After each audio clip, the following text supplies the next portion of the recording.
안녕하세요. 저는 남이 피땀 흘려 얻은 재산을 자기 것처럼 생각하는 거머리들을 시원하게 내쳐버린 40대 여자입니다. 평소에 유튜브 사연을 들으며 이런 경우가 종종 있다는 걸 알고 있긴 했지만 제가 직접 그런 일을 겪으니까 너무 황당하더라고요. 아마 시청자분들께서도 들으시면서 뭐 저런 인간들이 다 있나 하고 생각하실 겁니다. 그럼 지금부터 얘기해 볼 테니 잘 들어주셨으면 좋겠습니다. 전 어릴 때부터 지방 소도시에서 살았어요. 저희 엄만 동네에서 순대 장사를 하셨는데 순대가 메인이고 김밥이랑 오뎅 같은 것도 파셨죠. 나름 손님이 많았기 때문에 항상 정신없이 일하셨는데 급하게 일을 하느라 순대 찌는 솥에 팔목이 데이실 때도 있었죠. 그런데 저희 엄마가 그렇게 힘들게 일하는 와중에도 저희 아빠는 항상 이해할 수 없는 행동만 하시더라고요.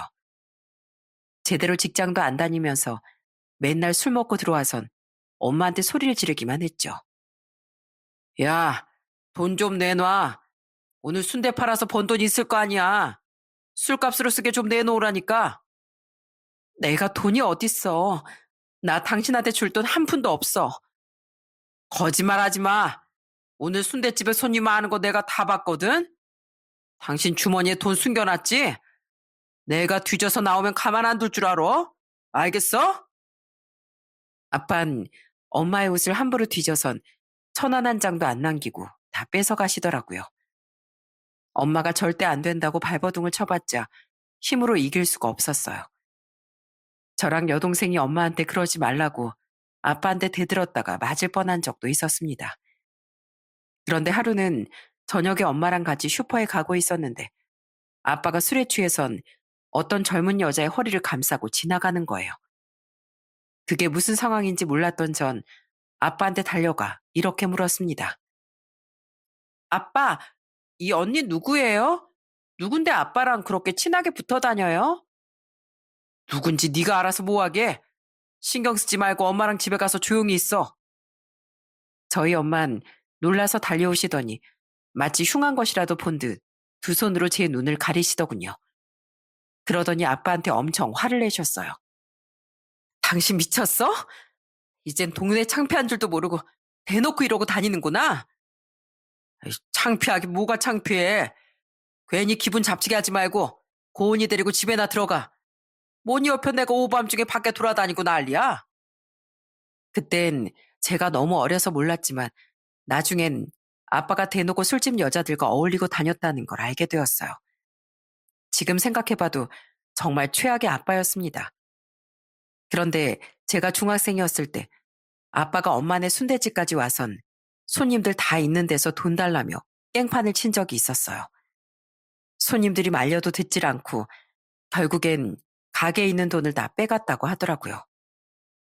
결국 저희 엄만 더 이상 참을 수 없어 이혼을 선택하고 말았습니다. 그동안 당하고 산 세월이 정말 힘드셨을 텐데도 오히려 엄만 울면서 저희한테 미안하다고 하시더군요. 고은아, 지은아, 엄마가 미안하다. 너희들을 아빠 없는 애로 자라게 하고 싶지 않았는데 엄마도 이제는 어쩔 수가 없구나. 엄마, 난 그냥 아빠 없이 우리 셋이 사는 게 훨씬 더 좋아요. 그러니까 엄마, 이제 아빠는 없는 사람이라고 생각하고 우리끼리 잘 살아봐요. 네? 그렇게 저는 16살 때부터 지긋지긋한 아빠와 더 이상 안 보고 살 수 있게 되었어요. 저희 엄만 아빠 이혼한 후에도 저랑 여동생을 키우기 위해 정말 힘들게 일하셨어요.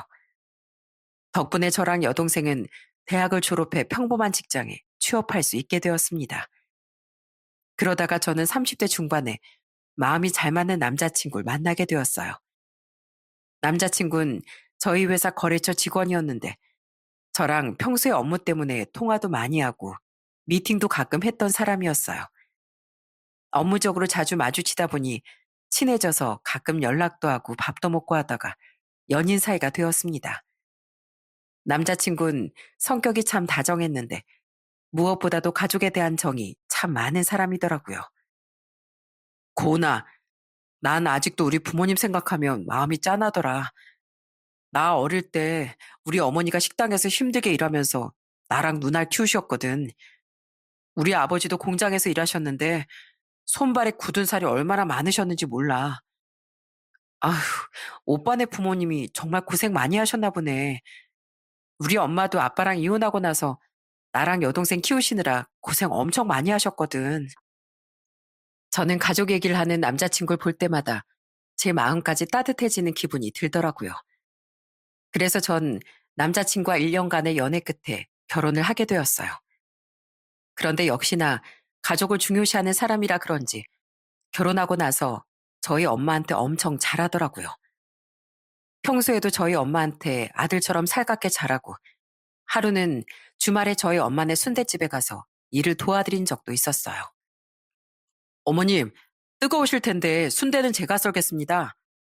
아이고, 빨리빨리 나가야 하는데 내가 하는 게 차라리 나. 그러지 말고 저쪽에 서빙하는 거나 좀 도와주게. 네, 그렇게 하겠습니다. 제가 또 대학 다닐 때 아르바이트를 많이 해봐서 서빙 하나는 자신 있거든요. 남편이 엄청 적극적으로 도와주니까 저희 엄마가 엄청 고마워하시더군요. 그런데 그날 밤 집에 돌아온 남편이 우울한 표정을 하고선 계속 잠을 설치고 있는 거예요. 제가 무슨 걱정거리라도 있냐고 물어보니까 이러더라고요. 아니, 내가 오늘 장모님 가게에서 일해보니까 우리 어머니가 젊었을 때 얼마나 힘들게 일하셨는지 알겠더라고. 그래도 장모님은 사장님이시지만 우리 어머니는 직원이었잖아. 그럼 일하면서 사장님한테 구박도 받고 눈치도 많이 받으셨을 거 아니야. 그런데 남편이 그날 느낀 게 많았는지 다음번에 시댁에 갈 때 바리바리 선물을 사가지고 가더군요. 어머니, 이건 한우고요. 푹 고아 드시라고 도가니랑 사골도 사왔어요. 어머니 젊었을 적에 우리 키우시느라 엄청 고생 많으셨잖아요. 요즘에 맨날 무릎도 안 좋다고 하시는데 이거라도 든든하게 드셔보세요. 아이고, 역시 우리 아들이 최고네. 그래, 우리 아들이 사다 준 거니까 내가 아끼지 않고 잘 챙겨 먹으마. 그런데 그때였어요. 저희 부부보다 훨씬 먼저 결혼한 시누이가 남편한테 이러는 거예요. 이야, 우리 엄만 진짜 좋겠다. 요즘 세상에 저런 아들이 어딨어. 그러자 이번엔 옆에 있던 시매부가 시누이한테 한마디 하더군요. 당신도 사치만 하지 말고 처남처럼 어머님 아버님한테 좀 잘해드려. 누나라는 사람이 동생 보고 배우는 것도 없어? 참, 내가 무슨 사치를 부렸다고 그래? 그리고 사람이 너무 아껴서도 궁상 맞다고 욕먹는 거 몰라? 사실 결혼 초기부터 시누이가 사치가 좀 심하다는 게 느껴지긴 했어요. 맨날 비싼 옷에 비싼 가방을 들고 다니고 툭하면 뭐 샀다고 저한테 자랑을 하더라고요. 그래도 부부 사이 일이니까 제가 굳이 상관하진 않았습니다. 그렇게 그날 시댁 식구들과 식사를 마쳤는데 시부가 다 같이 고스톱을 치자고 하시더라고요. 그런데 그날따라 운이 좋았는지 제가 계속 연속으로 이기는 거예요. 아싸! 아버님은 피박이시고 어머님은 피박이 광박이에요. 저 아까 흔들었으니까 두 배인 거 아시죠? 거기다가 쓰리고까지 했으니까 따따블입니다. 아이고, 아이고 우리 며느리가 고스톱 도사네, 도사야. 자, 이긴 사람한테 줄 건 줘야지. 그런데 시부모님이 저한테 주신 돈을 갑자기 남편이 낚아채더니 도로 돌려드리는 거예요. 제가 놀라서 쳐다보니까 남편이 이러더군요. 여보, 이건 그냥 우리 어머니랑 아버지 돌려드리자. 여러 번 이겼으니까 기분이 충분히 낸 거잖아. 남편이 그렇게 말하니까 저도 괜히 그 돈을 받으면 치사한 사람이 되는 것 같아서 돌려드릴 수밖에 없더라고요. 그랬더니 또 시부모님이랑 시누이가 남편 보고 효자라면서 엄청 칭찬을 했습니다. 그래도 그때까진 남편이 되게 어른스럽고 가족 생각을 많이 하는 사람인 것 같아 좋게 느꼈어요. 그래서 전 남편과의 사이에서 아들 하나, 딸 하나도 낳게 되었습니다. 그런데 어쩔 땐 가족을 생각하는 남편의 행동이 조금 지나치다고 생각될 때도 있었어요. 하루는 저희 엄마가 남편이 좋아하는 갈비찜이랑 반찬 여러 가지를 해서 갖다 주신 적이 있었습니다. 그런데 저녁에 퇴근하고 온 남편이 그걸 맛있게 먹더니 갑자기 또 울적한 표정을 짓는 거예요. 그러더니 젓가락을 딱 내려놓고 이러더라고요. 나 어릴 땐 형편이 별로 안 좋아서 이런 좋은 반찬도 잘 못 먹었었는데 어쩌다가 고기 반찬이 생겨도 우리 어머니가 나랑 누나한테 반찬을 양보해 주시느라 맨날 나물만 드셨거든. 그래서 말인데 여보, 이 갈비찜이랑 반찬들 나 우리 어머니 갖다 드릴래. 그냥 이대로 뚜껑 닫아놓고 내일 내가 갖다 드리던지 하면 되잖아. 뭐? 아니, 이거 우리 엄마가 우리 먹으라고 해주신 거잖아. 엄마가 이거 만드느라 새벽부터 시장 가서 재료 사고 손질하고 다 하셨다는데 이렇게 한 입 먹고 어머니 갖다 드리면 우리 엄마가 서운해 하시지 않을까? 그러지 말고 이건 엄마가 우리 주신다고 고생해서 만드신 거니까 그냥 우리가 먹자. 대신 내가 갈비찜이랑 반찬 새로 해서 어머님한테 갖다 드릴게. 물론 시모를 챙기는 남편의 마음을 이해 못하는 건 아니었어요. 하지만 그 반찬들을 그대로 시모한테 갖다 드리기엔 저희 엄마의 정성이 무시되는 기분이라서 싫더라고요. 그래서 전 그냥 아예 재료를 새로 사다가 반찬을 똑같이 만들어 시부모님께 갖다 드렸습니다. 그 상황에서 서로 기분 안 나쁘게 해결할 수 있는 방법이 그것밖에 없다고 생각했어요. 그런데 문제는 남편이 시부모님뿐만 아니라 시누이도 너무 챙겼다는 거예요. 하루는 퇴근하고 온 남편이 저한테 이러더라고요. 여보, 혹시 모아둔 돈 좀 없어? 아니, 우리 누나가 이번에 인터넷 쇼핑몰을 개업하는데 돈이 좀 필요하다고 해서 한 3천만 원 정도면 될 것 같은데. 뭐? 3천만 원? 아휴, 우리도 애 둘 키우느라 나가는 돈이 많은데 그런 큰 돈을 어떻게 빌려드려? 그래도 우리 누나가 새로 해보겠다는데 당신이 좀 도와주면 안 돼? 누나가 하는 쇼핑몰 잘 되면 이자까지 많이 쳐서 돌려준다고 했단 말이야. 그래도 안 돼. 그리고 심애부님이 돈 잘 버시는데 왜 우리 보고 빌려달라고 하시는 거야? 결혼도 우리보다 몇 년 일찍 하셨으니까 모아놓은 돈도 더 많으실 거 아니야.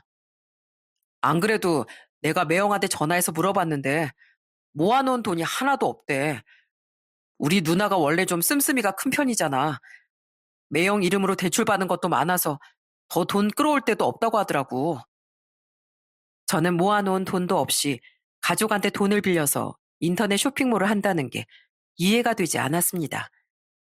게다가 평소에 열심히 살던 사람도 아니고 맨날 사치만 하던 사람이라 더 못 믿어서 못 빌려주겠더군요. 그러자 결국 시누이가 시부모님한테 돈을 받아가지고선 인터넷 쇼핑몰을 시작하더군요. 그런데 하루는 시댁에 갔는데 시누이가 저한테 쇼핑몰 사진을 보여주면서 자랑을 하는 거예요. 올케, 이 사진 진짜 죽이지 않아? 내가 이 사진 건지려고 발리까지 가서 사진 찍은 거야. 풍경이 예쁘니까 이 옷까지 엄청 고급스러워 보이지? 이런 게 다 사업 전략이라는 거야. 어머, 무슨 쇼핑몰 사진 찍으려고 외국까지 가요? 그냥 깔끔한 스튜디오에서 찍으면 되는 거 아니었어요? 에이, 올케가 뭘 모르네. 인터넷 쇼핑몰은 사진이 제일 중요한 건데 당연히 사진 촬영 장소에 투자를 많이 해야지. 나 조만간 유럽에도 한번 다녀오려고. 우리나라에서 찍는 것보단 유럽 길거리에서 찍으면 좀 더 멋있을 것 같지 않아? 그런데 시누이가 그렇게 얘기하자 옆에서 심애부가 한숨을 푹푹 쉬면서 이러더군요. 아휴, 누가 보면 매출 몇백억씩 나오는 쇼핑몰 사장인 줄 알겠네. 처음엔 최대한 돈 아끼면서 소소하게 시작할 생각을 해야지. 지금 매출도 없는데 무슨 사진 찍으러 해외여행을 다니고 있어. 당신 쇼핑몰 한다는 핑계로 여행 다니고 싶어서 이러는 거 아니야? 사실 저도 심애부랑 똑같은 생각이긴 했습니다. 제가 쇼핑몰을 안 해봐서 그런지 몰라도 쓸데없이 과도한 지출을 하는 것 같았거든요. 그런데 심애부가 그렇게 얘기하니까 옆에서 시모가 심애부한테 한마디 하시는 거예요. 아니, 자넨 우리 딸이 잘해보겠다는데 왜 초를 치고 그래? 원래 사업하는 사람은 자기 사업에 투자도 좀 할 줄 알아야 되는 거야. 설마 우리 딸이 그런 것도 모르고 시작했겠어? 아무리 투자여도 이건 심하죠. 이런 데서 사진 안 찍어도 옷 잘 팔리는 쇼핑몰 많아요. 이렇게 쓴 돈 다 메꾸려면 도대체 옷을 몇 벌을 팔아야 되는 거냐고요. 그런데 신우인 그 이후에도 계속 똑같은 행동을 반복하더라고요. 하루는 또 자기 사진 찍으러 어디 가야 된다며 저보고 조카를 하루 맡아달라고 하는 거예요. 시매부는 지방 출장 가 있고 시부모님은 연세 때문에 힘들어서 안 된다면서요. 저도 조카를 좋아했기 때문에 맡아주기로 했는데 조카가 저희 집에 오자마자 저한테 이러는 거예요. 외숙모, 외숙모네 집은 왜 이렇게 깔끔해요? 우리 집은 너무 지저분해서 아빠가 맨날 돼지우리라고 하는데 우리 엄마가 인터넷 쇼핑몰 한다고 물건 잔뜩 쌓아놓고 하나도 안 치우거든요. 아, 그래? 엄마가 많이 바쁘셨나 보다. 아참, 혜린아, 너 볶음밥 좋아하니? 외숙모가 볶음밥 해줄까? 우와, 네, 좋아요. 우리 엄만 내가 볶음밥 해달라고 해도 절대 안 해주거든요. 배고프다고 하면 맨날 과자 먹으라고 하고, 과자 말고 밥 달라고 하면 그냥 밥이랑 김치밖에 안 줘요. 그래서 엄마랑 둘만 있는 것보다 아빠가 있는 게 훨씬 더 좋아요. 아빠가 있으면 그래도 맛있는 거 먹을 수 있거든요. 전 그 얘기를 듣고 어떻게 자기 딸한테 이럴 수 있는지 이해가 안 되더라고요. 그래서 그날 남편한테 이렇게 얘기했습니다. 여보, 내가 혜린이한테 들어보니까 형님이 바쁘다고 혜린이한테 너무 무심하신 것 같더라. 오죽했으면 혜린이가 우리 집에 매주 오고 싶다고 했다니까. 아유, 우리 누나 지금 사업하잖아. 바쁘다 보면 그럴 수도 있지 뭘. 설마 우리 누나가 자기 자식한테 일부러 그랬겠어? 그런데 전 아무리 생각해도 신우의 행동이 너무 이해가 안 되더라고요. 같이 사는 시매부가 속 많이 썼겠구나 하고 생각했어요. 그런데 알고 보니까 시매부의 속은 아주 썩어 문드러지고 있었나 보더라고요. 어느 날 도저히 못 참겠다며 시댁에까지 와서 이혼 선언을 해버리는 거예요. 어머님, 아버님, 저 이 사람이랑 도저히 못 살겠습니다. 제가 이 사람 사치 부리는 거 감당하느라 그동안 돈을 얼마나 많이 쓴 줄 아세요? 게다가 지금 쇼핑몰 운영하는 것도 도대체 돈을 벌려고 하는 건지 돈을 쓰고 싶어서 하는 건지 모르겠어요. 고작 몇만 원짜리 티셔츠 팔면서 코디한다고 명품백을 여러 개 사다가 사진 찍고 배경 하나도 예뻐야 된다면서 해외여행 가서 찍는 게 제정신이에요? 게다가 이 사람 우리 혜린이한테도 엄마 노릇 하나도 안 하고 있다고요. 저 이런 사람이랑 이제 같이 못 살겠습니다. 그러니까 어머님 아버님도 그런 줄 아세요. 심애부는 그렇게 소리치고선 아예 나가버리더군요. 그렇게 신우인 자기 마음대로 살다가 이혼당하고 말았습니다. 제가 봤을 땐 충분히 이혼당할 만했는데 남편이랑 시댁 식구들은 조카까지 뺏긴 신우이가 안쓰럽다고 그러더라고요. 그런데 신우인 이혼 후에도 정신을 못 차렸는지 하루는 저한테 전화해서 이러는 거예요. 올케, 혹시 올케가 갖고 있는 명품백 중에 괜찮은 거 없어? 나 이번에 예쁜 원피스 하나 출시하는데 명품백이랑 코디하면 좋을 것 같아서. 혹시 올케한테 없으면 올케 친구들한테라도 얘기해서 빌려주면 안 될까? 형님, 저 명품백에 관심이 없어서 안 가지고 있거든요. 그리고 제 친구들한테도 빌려달라고 얘기 절대 못해요. 아, 진짜 째째하게 이럴 거야? 아휴, 그럼 혹시 아는 동생들 중에서 모델할 만한 사람은 없나? 전문 모델 구하려니까 너무 페이가 비싸더라고. 얼굴 좀 반반하고 날씬한 20대 여자면 좋겠는데. 내가 페이는 제대로 못 쳐주지만 나중에 우리 쇼핑몰 커지면 내가 올케한테 한턱 제대로 쏜다고 약속할게. 형님, 모델이 필요하면 제대로 돈 주고 쓰셔야죠. 제 주변에 모델할 만한 사람도 없지만 페이도 제대로 못 준다는데 형님한테 소개시켜드리고 싶은 생각은 없네요. 그러니까 앞으로는 저한테 이런 부탁 절대 하지 마세요. 저는 나이 먹은 사람이 왜 저렇게 생각이 없고 철이 없는지 정말 이해할 수가 없었습니다. 솔직히 제 시누이만 아니었으면 절대 상종하고 싶지 않은 스타일이었어요. 그런데 생각 없이 돈만 쓸 줄 알았던 저희 시누이와는 다르게 한평생 피땀 흘려 일하며 차곡차곡 돈을 모으신 저희 엄마께선 정말 큰 결실을 맺게 되셨어요. 제가 결혼한 지 5년쯤 됐을 때 저희 엄마가 순대를 팔아서 번 돈으로 저희 동네에 3층짜리 건물을 하나 사게 되셨거든요. 물론 지방이라서 서울처럼 비싼 건물은 아니었지만 그래도 정말 엄청난 성과였습니다. 엄만 기존에 운영하시던 순댓집을 새로 산 건물 1층으로 옮기셨어요. 그리고 그 건물로 이사간 순댓집이 개업을 하기 전 가족끼리 다 같이 축하 파티를 했습니다. 제 여동생은 엄마한테 케이크를 주면서 이러더라고요. 엄마, 그동안 정말 고생 많으셨어요. 이젠 이 건물에서 월세도 받을 수 있으니까 장사 쉬엄쉬엄 하세요. 정 힘들면 순댓집도 그냥 다른 사람한테 팔고 월세만 받으시던지요.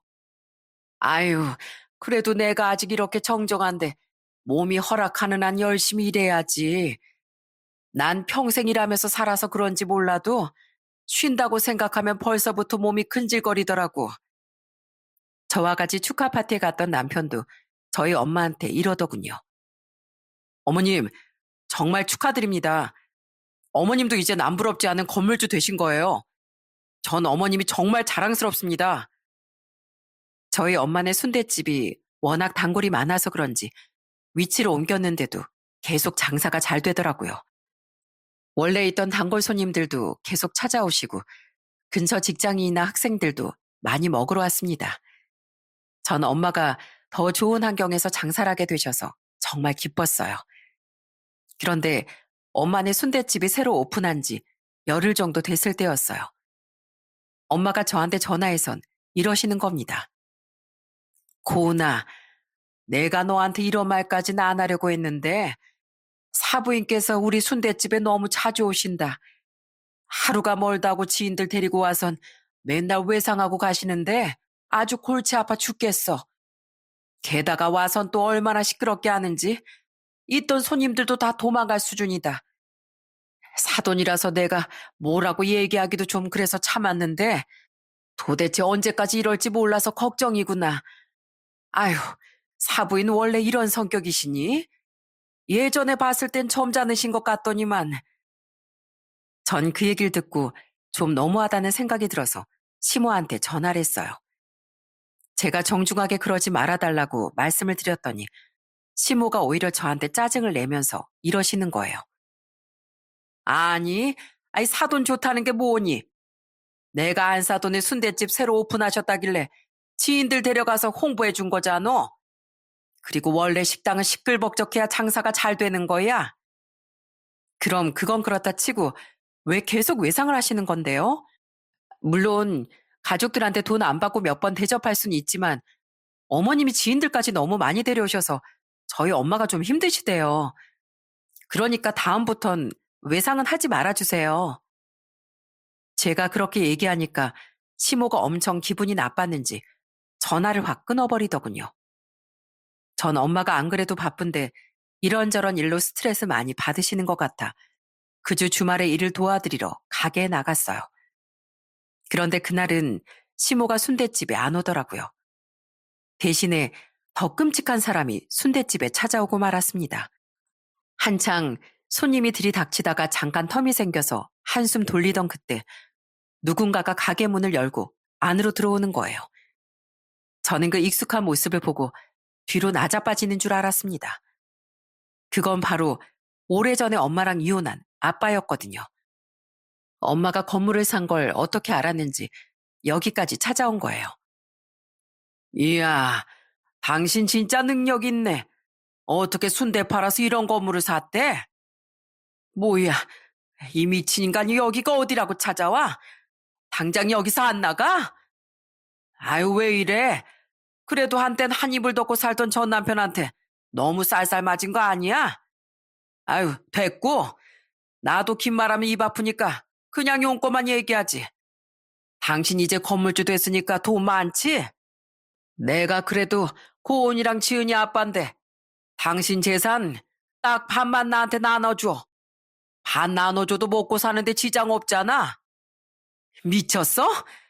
애 아빠 노릇도 한 번 안 한 인간이 이제 와서 나보고 재산을 반을 나눠주라고? 너 당장 여기서 나가. 너 같은 놈 얼굴 이렇게 마주보고 있는 것도 토 나오니까 당장 나가라고. 엄마가 그렇게 발악하면서 소리 지르는데 저까지 너무 화가 나더라고요. 그래서 저도 아빠를 문 쪽으로 밀면서 소리를 질렀습니다. 당신 때문에 우리 엄마가 얼마나 힘들게 살았는데, 우리 엄마가 순대 팔아서 번 돈 다 가져다가 술집 여자들한테 다 퍼주고 우리 엄마한테 손찌검같이 한 인간이 여길 어디라고 찾아와? 당신이 사람이야? 경찰 부르기 전에 당장 나가. 당장 나가라고. 야, 김고은, 너 지금 아빠한테 그게 무슨 말버릇이야? 아빠 좋아하시네. 내 인생에 아빠라는 존재는 없어. 나한테 부모는 우리 엄마뿐이야. 당신이 내 인생에 이렇게 나타난 것조차 끔찍하니까 당장 여기서 나가라고. 그렇게 저는 아빠를 억지로 식당에서 쫓아내버렸어요. 엄만 옛날 기억이 다시 생각나셨는지 바닥에 주저앉아 우시더라고요. 그걸 지켜보는 저도 너무 가슴이 아파서 엄마랑 끌어안고 같이 울고 말았습니다. 그런데 엄마가 건물을 산 이후에 파리처럼 꼬이기 시작한 건 아빠뿐만이 아니었어요. 저희 엄마가 건물을 샀다는 걸 남편한테 들었는지 시모가 저한테 전화해서는 이러는 거예요. 애미야, 나 요즘에 용돈이 좀 부족한데 용돈 좀 팍팍 올려주면 안 되겠니? 어차피 안서동께서 건물 주니까 나중에 그 재산이 다 너한테 돌아올 거잖니? 어머님, 그 건물은 저희 엄마 거지 제 게 아니에요. 그리고 저희도 애들 키우느라 들어가는 돈이 많아서 용돈을 못 올려드려요. 게다가 이번엔 시누이도 정말 어이없는 소리를 하더군요. 예전엔 심외부 돈으로 사치를 했었는데 이젠 돈이 없으니까 저한테 돈을 쓰라고 하는 거예요. 올케, 내가 진짜 가보고 싶은 레스토랑이 하나 있거든? SNS에서 보니까 분위기도 엄청 좋고 음식도 고급스럽게 잘 나오더라고. 나 거기서 맛있게 식사하면서 사진 좀 찍고 싶은데 올케가 한턱 쏘는 거 어때? 그래도 올케가 그 정도 살 능력은 되잖아. 형님, 그런데 가고 싶으시면 형님 돈으로 가세요. 그리고 솔직히 말해서 형님이 지금 그런 비싼 식당이나 갈 때예요? 쇼핑몰도 망하기 일보 직전이고 혜린이 양육비도 밀리고 있다면서요. 저 같으면 그런 식당 찾아볼 시간에 아르바이트라도 하겠어요. 그런데 시댁 식구들뿐 아니라 이제 남편까지도 절 무슨 ATM 기기로 아는 것 같더군요. 한 번은 남편이 다짜고짜 저한테 이러는 거예요. 여보, 나 이번에 우리 아버지랑 둘이서 비싼 등산복 좀 세트로 맞추려고 하는데 오늘 백화점 가기로 했으니까 당신 카드 좀 줘봐. 뭐? 아버님이랑 백화점 가는데 왜 내 카드를 달래? 당신 카드로 사면 되잖아. 에이, 나 같은 월급쟁이 카드보단 미래 건물주인 당신 카드가 훨씬 낫지. 어차피 당신은 지금 카드 많이 써도 나중에 장모님한테 건물 물려받으면 다 메꾸고도 남잖아. 참, 당신네 집 식구들 전부 다 미친 거야? 왜 우리 엄마가 건물 사고 나니까 다들 득달같이 달려들어서 나한테 돈 내놓으라는 건데 다들 나한테 뭐 돈이라도 맡겨놨어? 아니, 그냥 카드만 한번 빌려달라는 건데 왜 이렇게 예민하게 굴어? 아이, 진짜 치사하게 뭔 얘기도 못하겠네. 그렇게 주기 싫으면 주지 마. 우리 아버지가 이 얘기 들으시면 며느리 잘못 얻었다고 속상해 하시겠다. 저는 시누이가 개념 없는 사람인 건 진작에 알았지만 이렇게 시댁 식구들 전체가 거머리로 변할 거라곤 생각도 못했습니다. 저희 엄마가 산 건물을 자기들 걸로 아는 건지 아주 단체로 시커먼 속을 드러내더라고요. 그런데 저희 엄마가 건물을 산 지 2달 반쯤 되었을 때 더 어이없는 일이 일어났습니다. 갑자기 시모랑 시누이가 주말에 저희 집에 찾아와선 저한테 말도 안 되는 소리를 하기 시작하는 거예요. 애미야, 내가 지나가다 보니까 사부인네 건물 2층이랑 3층이 아직도 비어 있더라. 그래서 말인데 그 비어 있는 2층, 3층을 우리 딸한테 임대해달라고 하는 건 어떠니? 우리 딸이 이번에 쇼핑몰 확장 좀 하려고 한다는데 영 장소가 마땅치 않아서. 네? 저희 엄마 건물에서 형님이 쇼핑몰을 하신다고요? 아니, 저희 엄마 건물 월세가 얼마인지는 알고나 얘기하시는 거예요? 그거 뭐 알아볼 필요가 있나? 가족끼리 임대하는 거니까 그냥 싸게 해주면 되지. 내가 생각해보니까 보증금 1,000만 원에다가 월세 30만 원씩 하면 되겠더라. 2층이랑 3층 둘 다 쓰니까 총 월세 60만 원이면 딱이네. 저는 그 얘기를 듣고 시모가 무슨 장난이라도 치는 줄 알았습니다. 세상에, 건물 2층과 3층을 통으로 임대하는데 월세 60만 원이 말이나 되나요?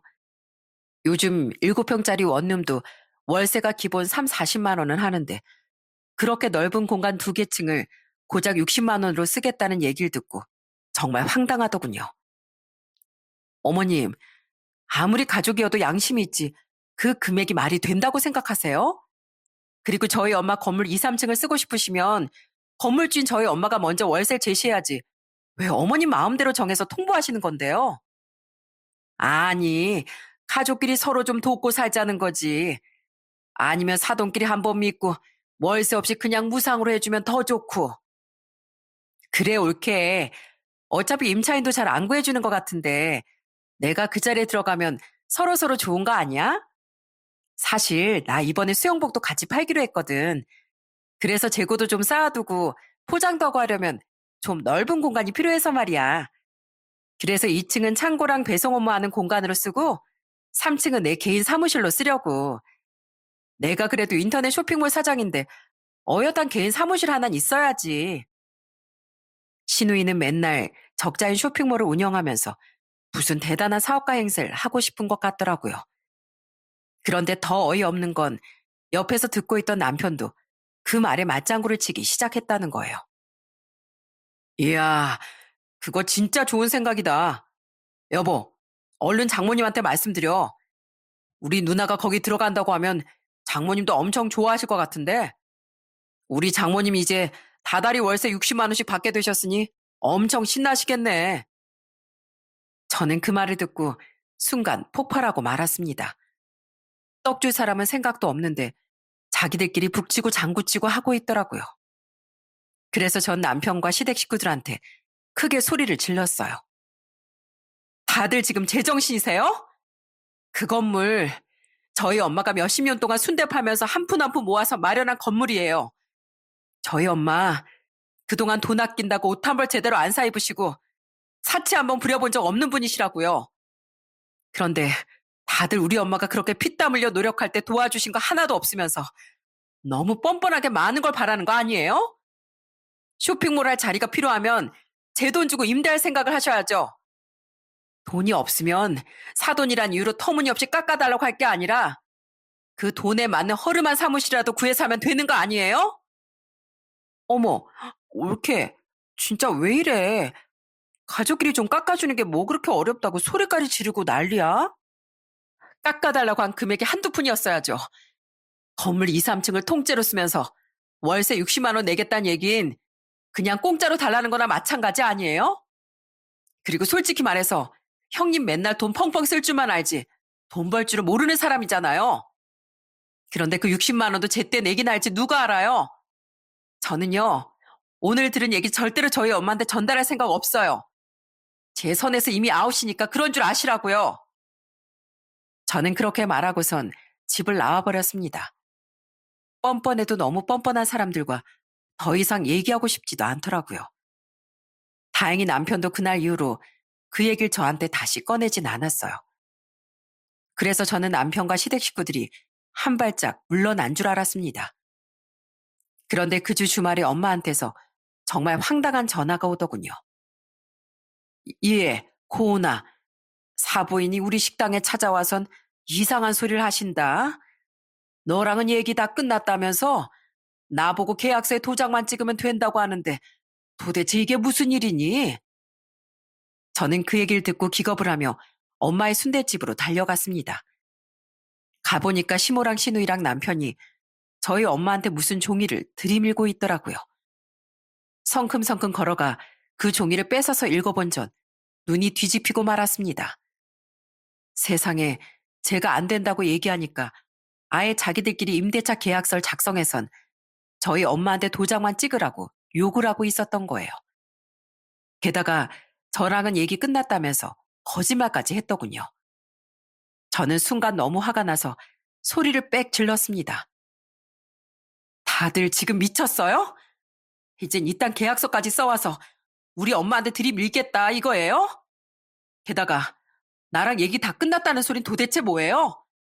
왜 말도 안 되는 얘기까지 지어내면서 우리 엄마 건물을 욕심내는 거냐고요? 예, 너 지금 시애미 앞에서 소리 지르는 거니? 너 지난번에도 그렇게 화내고 나가버리더니만 이제 보니까 아주 버릇없는 애였구나. 그래요. 저 버릇없는 사람이에요. 그런데 저도 사람 봐가면서 예의 차리거든요. 어머님이 먼저 말도 안 되는 소리 하시니까 제가 버릇없게 할 수밖에 없죠. 그리고 그거 아세요? 저는 버릇만 없지만 어머님이랑 형님이랑 이 인간은 생각도 없고 염치도 없고 뻔뻔하기까지 한 사람들이라고요. 아주 왕거머리가 따로 없다고요.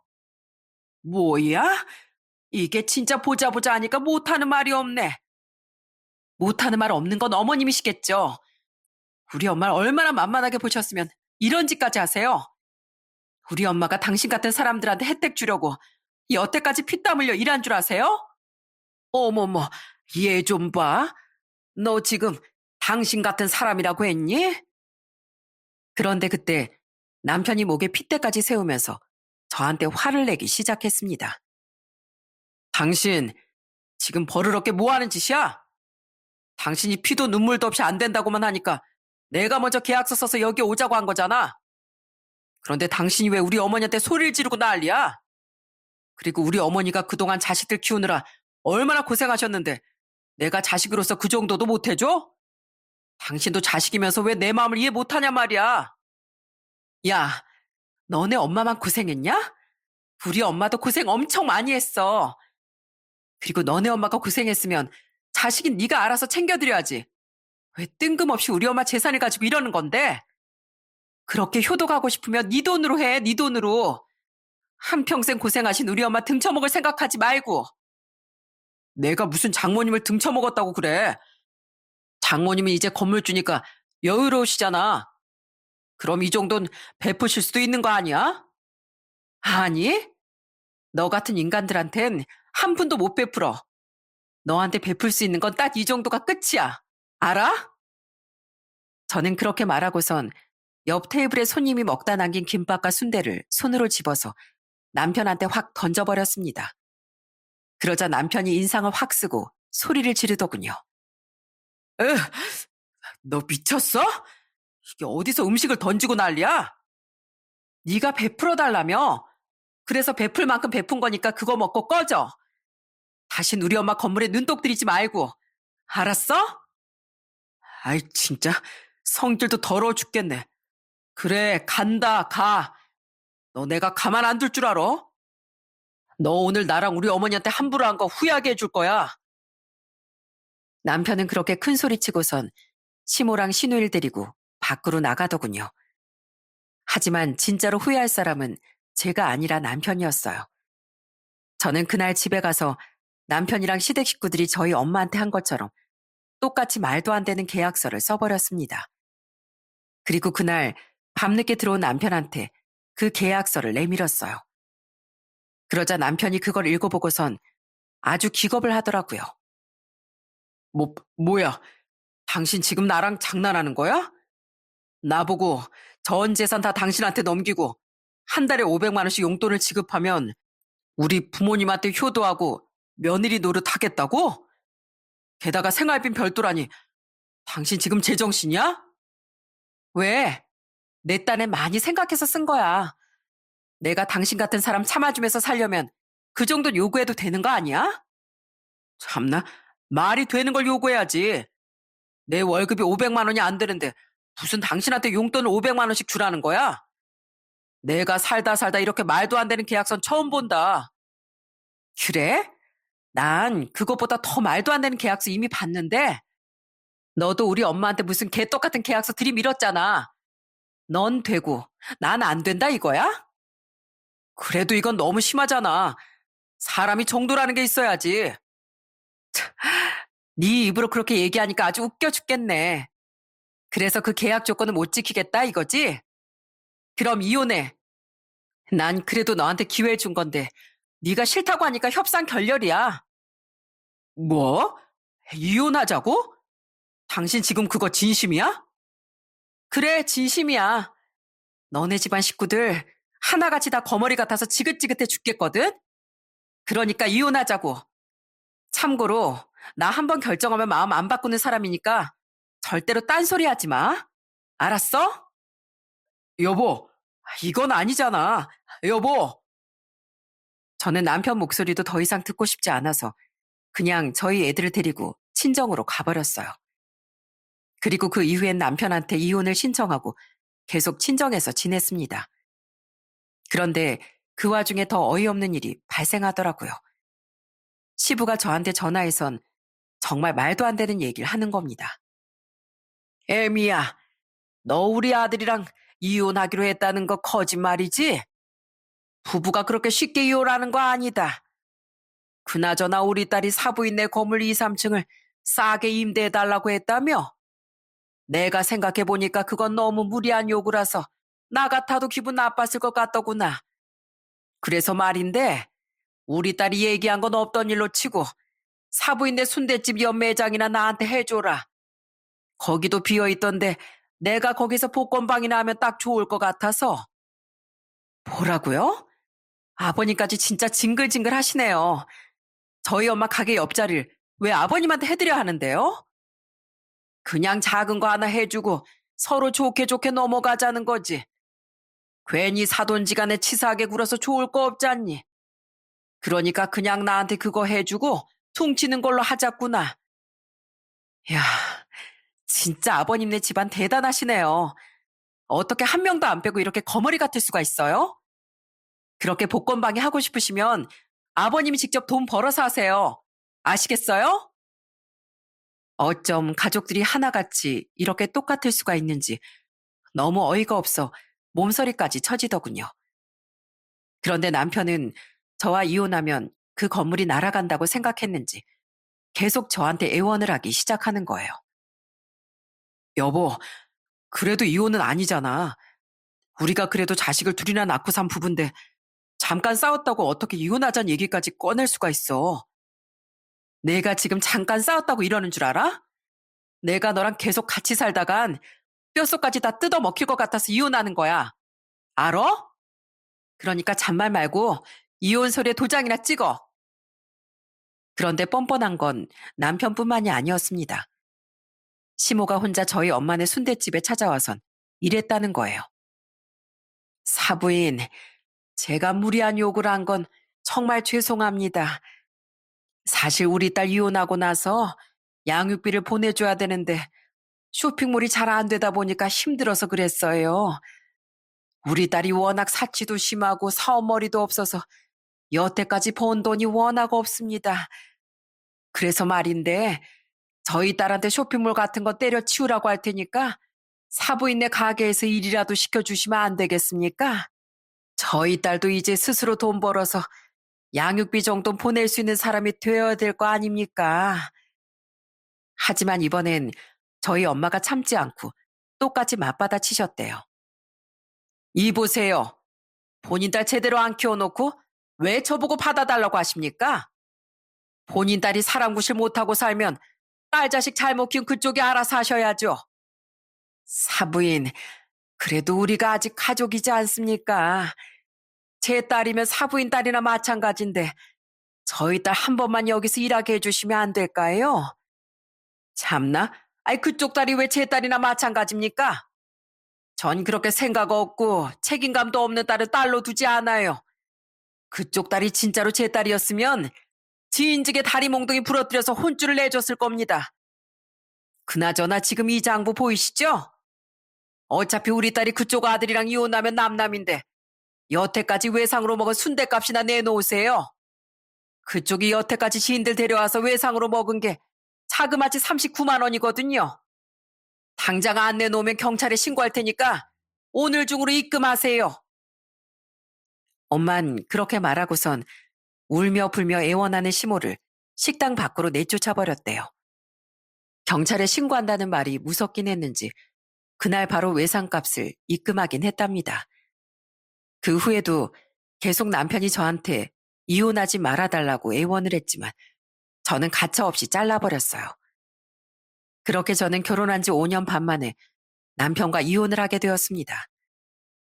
그 후 저는 남편과 재산 분할을 하고 친정으로 들어가 애들을 키우면서 살았어요. 주말엔 엄마네 순댓집에 가서 일을 도와드리는데 엄마 오붓하게 일하는 게 너무 좋더라고요. 저희 애들도 엄마네 식당에서 순대랑 김밥 먹는 걸 얼마나 좋아하는지 몰라요. 할머니, 저 순대 더 먹을래요. 이거 쫄깃쫄깃한 거 더 주시면 안 돼요? 쫄깃쫄깃한 거? 아, 허파 말하는 건가 보구나.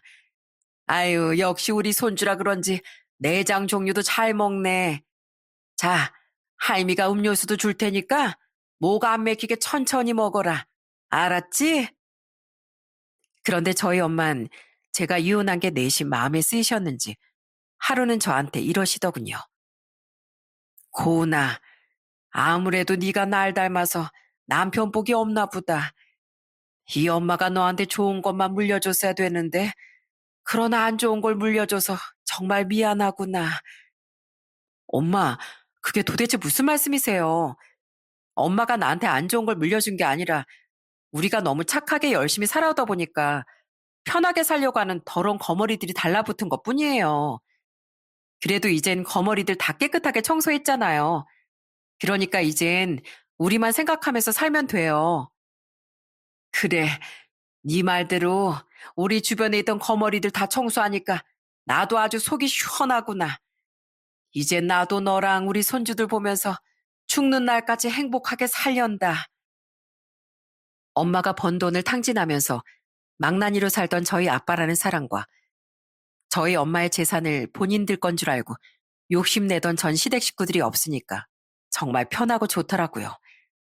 저도 앞으로는 애들도 잘 키우고 직장도 열심히 다니면서 저희 엄마처럼 차곡차곡 돈을 모을 생각이에요. 저희 엄마가 그랬던 것처럼 저도 저희 애들한테 성실하게 사는 모습을 꼭 보여주고 싶거든요. 이제 이혼한 지 1년 정도 지났는데 요즘처럼 마음이 편한 적이 없었던 것 같아요. 얼마 전엔 궁금해서 전 시누이가 운영하던 쇼핑몰을 인터넷에 검색해봤는데 아무것도 안 나오더라고요. 아마 망한 것 같은데 언젠간 이렇게 될 거라고 생각하고 있었습니다. 사업한다는 사람이 돈을 벌 줄은 모르고 쓸 줄만 아니까 그 사업이 절대 잘 될 수가 없죠.